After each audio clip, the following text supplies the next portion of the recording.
Bismillahirrahmanirrahim.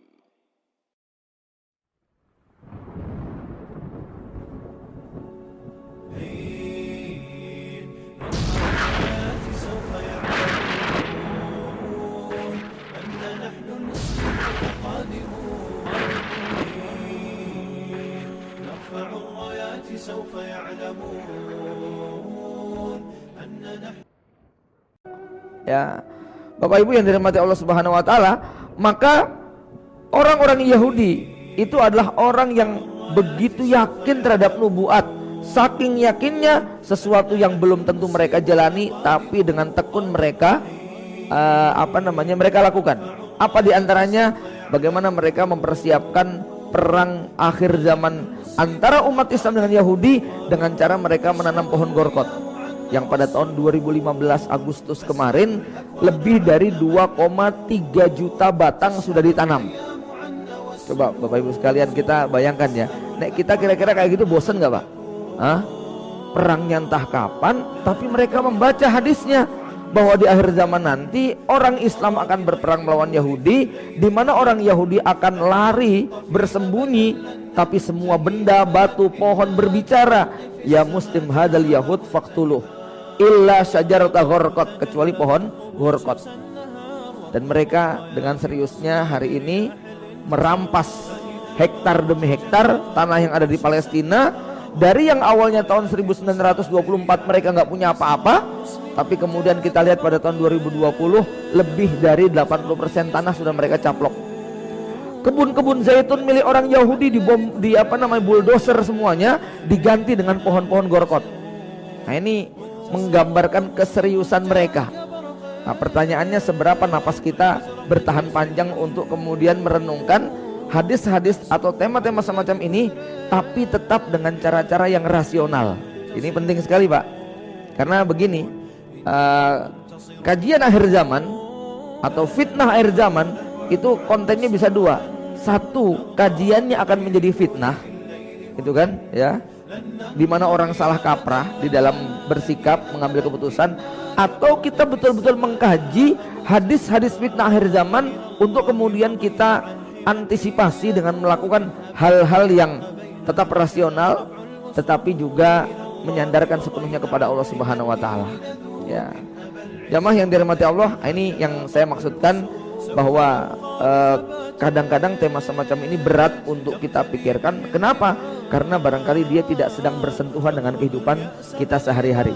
Dia mungkin tidak langsung berhubungan dengan kondisi dapur kita, tebel tipisnya kantong kita, pendidikan anak-anak kita, tetapi ini sebuah keniscayaan yang akan terjadi. Ya, dimana para ulama dulu telah mencontohkan mereka walaupun sangat paham terhadap hadis-hadis akhir zaman, faktanya mereka tidak berhenti untuk ekspansi menyebar ke seluruh penjuru dunia, menyebarkan ajaran Islam ini, dan kemudian masyarakat dunia merasakan daripada kebaikan Islam.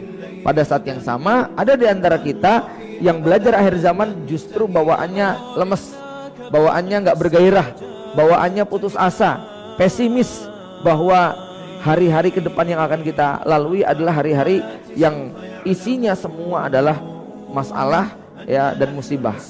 Karenanya kita harus bijak mengambil pelajaran hikmah dari semua hal yang terkait dengan nubuat Rasulullah SAW.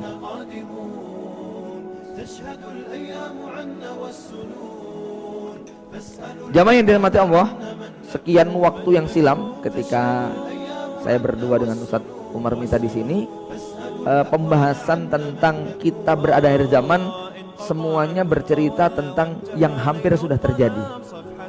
Maka pada hari ini kita akan berbicara sesuatu yang belum terjadi tetapi memiliki korelasi yang sangat kuat dengan kehidupan kita hari ini. Bapak Ibu sekalian, berbicara tentang Al-Malhamah Al-Kubra atau nubuat perang akhir zaman, maka bukan hanya Islam yang punya narasinya. Narasi dalam Islam menggunakan diksi Al-Malhamah Al-Kubra.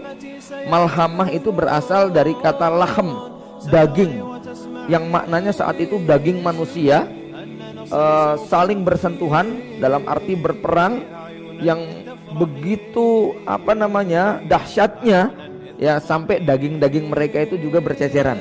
Itu kira-kira filosofi yang terkandung dari mana Al-Malhamah Al-Kubro, ya. Orang Nasrani itu juga punya narasi yang serupa. Konon mereka menyebut dengan istilah Armageddon, ya, perang yang berada di Bukit Mageddo di wilayah negeri Syam. Orang Yahudi juga punya narasinya. Dan hampir semua agama-agama dunia mereka punya narasi, tetapi dengan nama yang berbeda-beda. Dan tentu saja Bapak Ibu sekalian, dengan hakul yakin 100% kita yakini, kita nyatakan bahwa yang benar narasinya adalah yang datang dari Allah dan Rasulnya.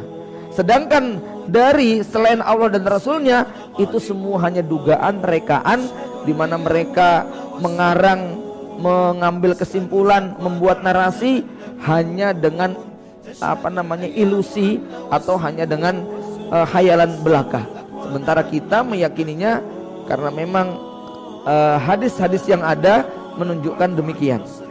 Ini poin penting yang harus dipahami, bahwa narasi tentang Malhamah Kubro bukan hanya dimiliki oleh kaum muslimin, tetapi di luar kaum muslimin mereka juga punya keyakinan. Nah, tinggal nanti kita adu keyakinan mana yang benar, dan kita sebagai orang beriman yakin betul akan kebenaran sabda Nabi SAW, ya. Bapak Ibu yang dirahmati Allah, yang kedua, bahwa Malhamah Kubro ini dalam rangkaian tanda-tanda kiamat masuk dalam kategori tanda kiamat besar, walaupun tidak tercatat dalam 10 rangkaian tanda kiamat besar. Rasulullah menyebutkan tentang 10 tanda kiamat besar ketika bertemu dengan para sahabat sedang duduk-duduk. Kemudian Nabi bertanya, ma tatahaddasun, apa yang sedang kalian obrolkan? Mereka mengatakan, kunna natahaddasu anis sa'ah, kami sedang berbincang tentang hari kiamat ya Rasul. Maka Rasulullah bersabda, innaha lan taqumas sa'ah hatta taqa'a asru ayat. Kiamat tidak akan terjadi sampai 10 tanda ini terjadi. Lalu Nabi menyebutkan Dajjal, Nabi Isa yang pertama kali adalah Dajjal, kemudian matahari terbit dari barat, kemudian Ya'juj wa Ma'juj, kemudian angin lembut dari arah Yaman, kemudian gempa di timur, gempa di barat, gempa di Jaziratul Arab, kemudian binatang dabah, kemudian api yang menggiring, dan yang terakhir kata perawi adalah turunnya Nabi Isa alaihissalam. 10 tanda yang Nabi sebutkan tidak menjelaskan tentang urutannya, tapi Nabi hanya menyebutkan 10 tanda ini. Nah, ini rata-rata ketika para ulama berbicara tentang tanda kiamat besar yang dibahas 10 tanda ini, ya.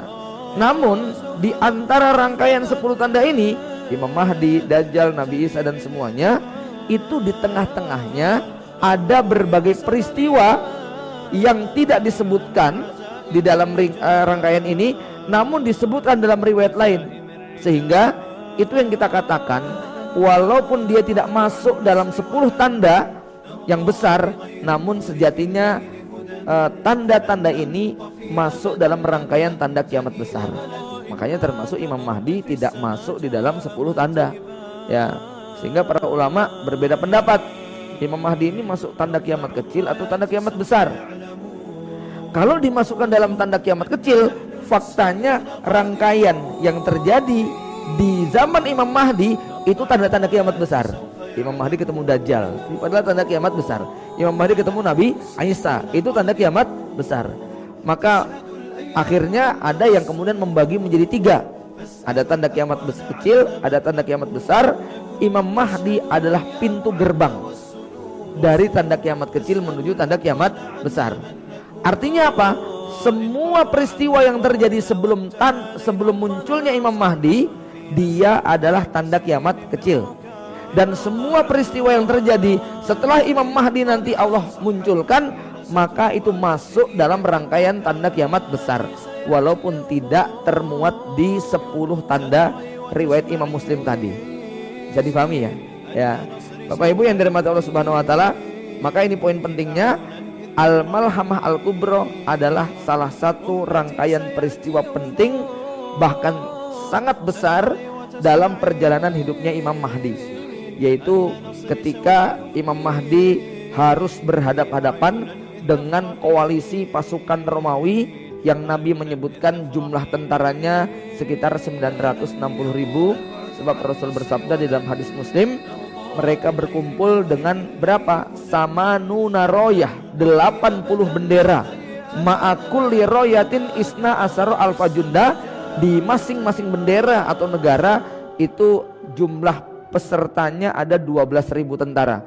Jadi 8 kali 80 kali 12.000, ada 960.000 tentara. Koalisi Romawi, gabungan 80 negara yang akan mengepung kaum muslimin. Ya, peristiwa ini disebut dengan Malhamah Kubro, tapi juga disebut dengan Batsyatul Kubro, hantaman yang sangat keras. Ya, disebut dengan Batsyatul Kubro, pukulan ataupun hantaman yang sangat keras, atau disebut juga dengan goncangan yang sangat keras. Nah, itu nanti ada hubungan yang sangat banyak dengan berbagai macam bencana alam. Kenapa Bapak Ibu sekalian? Kalau ceritanya cuman Malhamah Kubro, perang yang ada di wilayah sana, ya barangkali kita mikirnya begini, alah apa urusannya perang yang terjadi di Suriah, tidak ada efeknya ya dengan kehidupan kita. Kalau kita bicaranya sekarang barangkali iya Bu ya, kalau kita melihat perang Suriah yang sudah berjalan hampir 10 tahun ini, barangkali kita komentarnya iya, peristiwa yang ada di sana tidak terlalu berpengaruh buat kita ya, dalam arti pengaruh ekonomi, pengaruh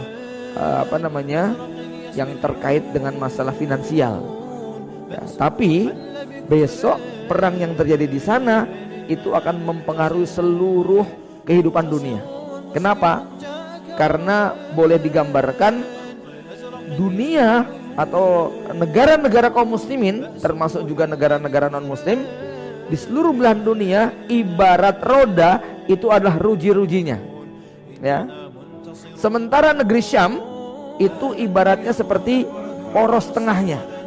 1-2 ruji patah tidak terlalu jadi persoalan, tapi ketika porosnya ini bergerak keliru ya, maka seluruh ruji-ruji tadi akan apa? Berdampak dengan pergerakan poros ini ya. Ibarat penyakit, maka negeri Syam ya, mencakup Suriah dan Palestina dalamnya, itu mirip seperti jantung atau penyakit yang paling berbahaya lah ya. Sementara negara-negara di berbagai belahan yang lain itu mungkin cuma mirip demam, pilek, sakit koreng ya, kemudian apalagi bisul dan sebagainya. Artinya orang masih bisa bertahan hidup dengan penyakit bisul, pilek, demam dan semisalnya, tapi begitu jantungnya berhenti untuk berdetak, maka itu secara dohir, walaupun kematian biologisnya barangkali belum divonis, tapi kita sudah bilang wah kayaknya sudah berakhir hidupnya, jantungnya sudah berhenti. Nah begitulah kira-kira kehidupan yang terjadi di negeri Syam.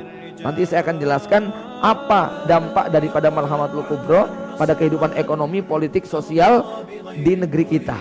Itu dampaknya amat sangat jelas ya, sebagai gambaran bahwa Rasulullah SAW menjelaskan baik dengan bahasa yang terang maupun dengan kiasan, perang itu nanti tidak lagi sebagaimana yang kita pahami sekarang, tapi dia akan kembali ke zaman batu, ke era abad ke-8, di mana perang kolosal dengan senjata batu, panah, kuda, pedang, tombak itu akan kembali lagi pada masa itu.